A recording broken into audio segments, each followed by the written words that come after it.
Bonjour à tous et bienvenue dans cette série où on voit les bases de l'utilisation d'une fraiseuse CNC. Je me suis fixé trois objectifs: faire plus d'une vidéo par semaine, des vidéos courtes, et la première saison aura 15 épisodes. On verra ensuite s'il y a une saison 2. Je fais ces vidéos en plus des vidéos normales et donc ça sera fonction du temps. Alors, une fraiseuse CNC, bon, ben, ça va essayer de travailler du bois de cette épaisseur par exemple. Vous comprendrez bien qu'une fraise qui va s'enfoncer dedans, ça entraîne des gros mouvements de friction, beaucoup d'énergie cinétique, et il faut donc que votre pièce soit parfaitement fixée. Le plateau d'origine a des orifices, mais là, celui-ci en a d'autres. On va voir l'utilité.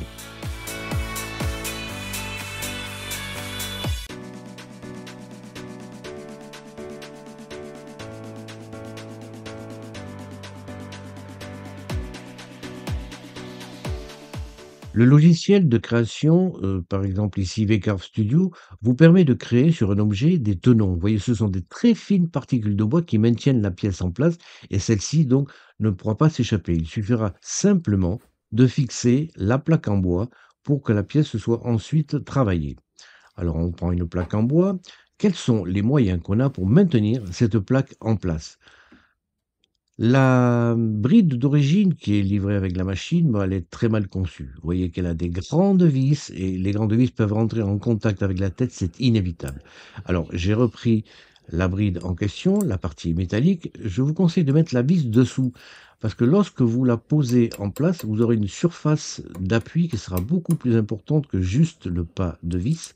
Et au lieu de mettre cette grosse vis avec écrou molleté qui risque inévitablement d'entrer en contact avec la tête, mettez des vis plates avec une grosse rondelle.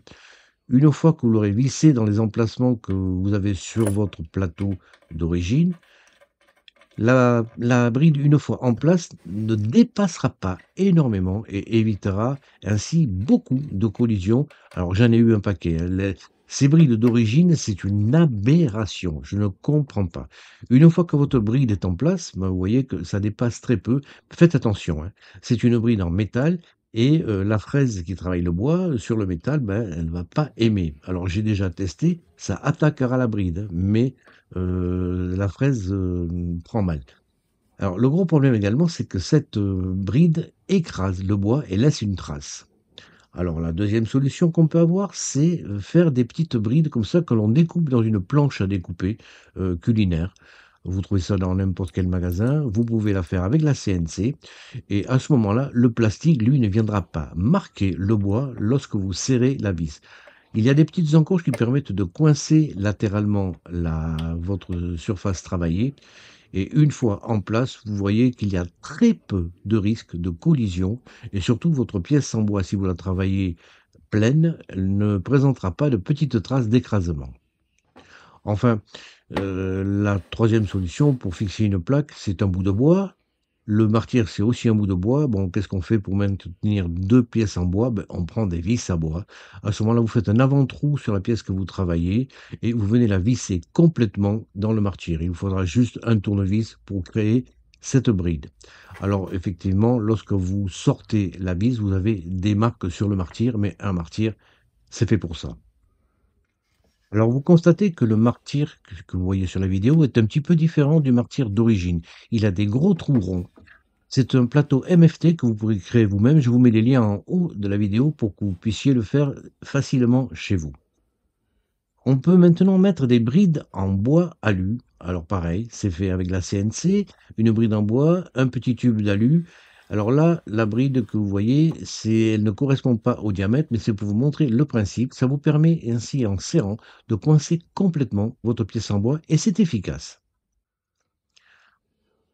Il y a également la solution de mettre des taquets en aluminium. Alors là, ce sont des taquets qui font 20 millimètres de diamètre pour s'insérer dans le plateau MFT. Alors effectivement, une fois en place, bon ben ça bouge pas. Vous pouvez mettre une pièce en bois contre et vraiment, elle ne bougera absolument pas. C'est une très bonne solution également. Pour fixer correctement une pièce et qu'elle soit vraiment parallèle à votre tête, je vous conseille de mettre 2 taquets comme ceci, de manière à coincer complètement votre planche. Elle sera rigoureusement parallèle à votre tête. Alors, vous avez remarqué que ces taquets ne sont pas strictement circulaires, ils ont un petit méplat d'un côté. Et ça vous permet en fait de coincer des pièces de toutes formes. Des pièces circulaires, des pièces triangulaires, des pièces qui ont une forme bizarre, comme ceci. Vous les positionnez, vous les faites tourner un petit peu de manière à coincer complètement votre pièce. Elle ne bougera absolument pas. Alors, pour bloquer une pièce, vous pouvez aussi utiliser votre CNC. Ici, par exemple, une cornière alu a été fixée sur le châssis et permet ainsi de bloquer sur un côté une pièce en bois. Il ne sera pas possible d'usiner au ras du rapide change, de la TC rapide change que vous voyez là, mais ça vous permet de bloquer votre pièce. Une autre petite astuce également, vous voyez qu'il y a des petits trous sur le devant du martyr.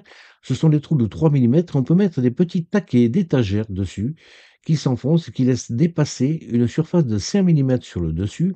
Alors, c'est des tout petits taquets. Vous dites, bah, ça va tenir que dalle, mais c'est pas vrai. Vous en mettez quand même sur toute la longueur de votre pièce que vous souhaitez coincer, et je peux vous garantir que votre pièce ne bougera absolument pas. Voilà, ce sont des petites solutions très simples qui vous permettent de bien coincer votre pièce. Bon, on a mis ces taquets aluminium, c'est bien, mais de l'autre côté, comment on va faire pour la coincer? Alors de l'autre côté, il y a des brides coulissantes qui sont livrées avec ces taquets. Vous pouvez visser ou dévisser, vous avez une longueur utile de plus de 10 centimètres. Ça vous permet ainsi d'avoir un débattement intéressant.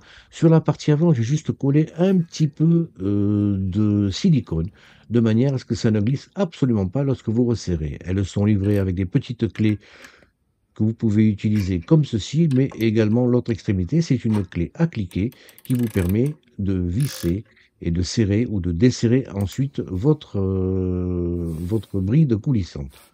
C'est une très bonne solution et ça ne dépasse pas au-dessus de votre planche travaillée. La tête n'aura aucun problème. Vous ne risquez pas de problème de collision.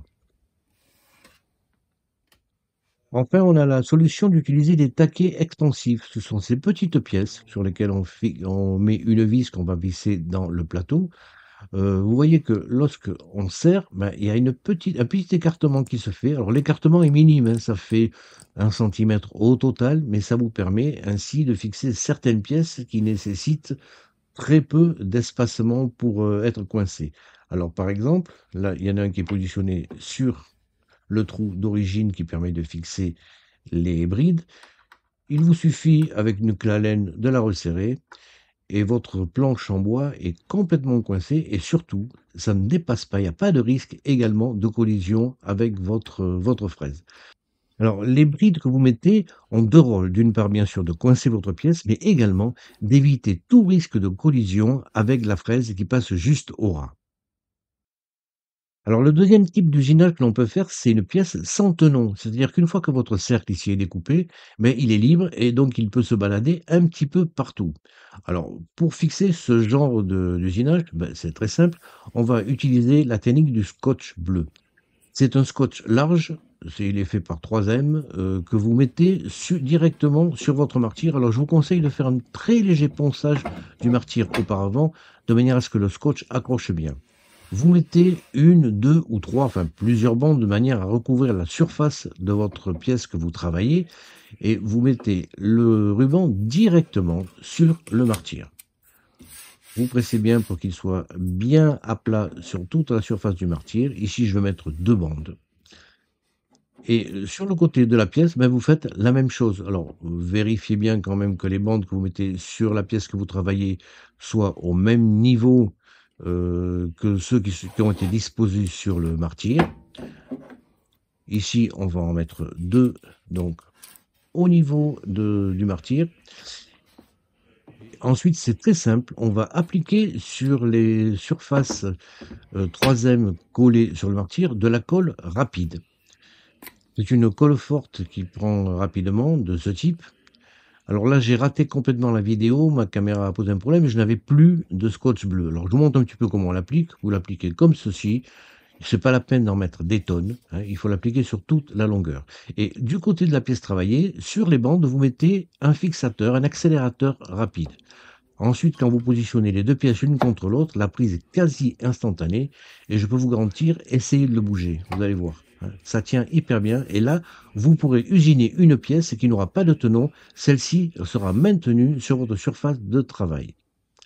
Enfin, si vous travaillez, de l'aluminium, il est nécessaire de mettre un étau de maintien, métallique pour bloquer votre plaque d'aluminium. Cet étau est fixé avec 4 vis sur votre planche martyre et vous venez ensuite par-dessus serrer votre pièce, d'aluminium qui ne bougera absolument pas. Vous ne pourrez pas travailler l'aluminium en le vissant, par exemple, directement sur le martyre. Les vibrations entraîneront des mauvais résultats. Voilà, c'est la fin de la vidéo. Vous voyez, elles sont très courtes, on ne traite que d'un seul sujet à la fois. Pensez à vous abonner à la chaîne, pensez à mettre un pouce bleu et à cliquer sur la cloche pour être au courant des nouvelles vidéos qui vont venir. Et en attendant, je vous dis à la prochaine.